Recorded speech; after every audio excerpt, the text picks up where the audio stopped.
Hey everyone, welcome to Tuesday Team Tips. I'm Josh Hogenkamp. Thanks so much for joining me. These quick videos are designed to help you better understand, empathize, and respect the other people on your multi-generational team. I'm really excited to share this week's tip with you. It's actually a communication tip I saw in a book I was reading recently, and I really wanted to share it with you. The idea is that our goal for conversation isn't agreement, but it's understanding. Kind of blows my mind a little bit. This is what it says. If our goal in conversation is agreement, then what happens when we disagree? Okay, there's obviously conflict there. I must persuade you to agree with me or vice versa. But unfortunately, persuasion has a way of slipping into pressure, manipulation, and control. If we don't see the opportunity for agreement to happen, we're going to try and jump in and force the situation to come to an agreement, because that's our expectation. The priority of agreement demands that there really can't be two different kinds of people in a conversation. There can only be one. Hey, if I see the world a certain way, you have to see it like me because I'm the one that's right. Or your situation is a little strange. You need to fix your situation to come into alignment with what I think. That doesn't apply to anything that we hear about in the news today or in our society. The longer you refuse to respond to my efforts to convince you to agree with me, the more anxiety grows in the conversation.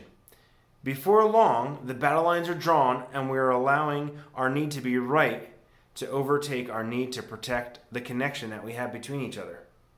The conversation becomes a fight over which one of us has the right perception, the right answer, or the right decision. Man, I can relate to this so well, and I think you can too. There's probably people that you work with that they just think differently than you, which can be really frustrating when we're trying to get things done. But what it does is if we continue to argue and what we do is we erode trust in those lines of communication in those relationships. But what happens if we decide that we want to just understand the other person? Well, it makes us be less offensive, right? Less aggressive. It makes us ask better questions or more questions. It helps us to try and understand where the other person is coming from, not just get that person to understand where we're coming from and to fall in line. This can be really especially happen when if a leader or an influencer is trying to do this. Because what do they control? They control the purse strings. They control the political power oftentimes. And what you could do is this happens enough, then the people that we're leading are pushed down and they lose all ownership in the work they're doing. They just become robots. And I don't know about you, but I don't want robots working for me. I want people working for me. So even as we're having conversations this week, don't just try to have agreement happen. Have conversation.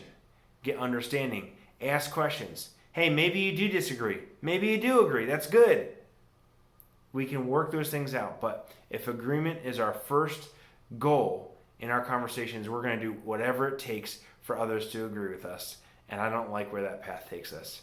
Hope you enjoyed this week's tip, and I'll see you soon. Bye-bye.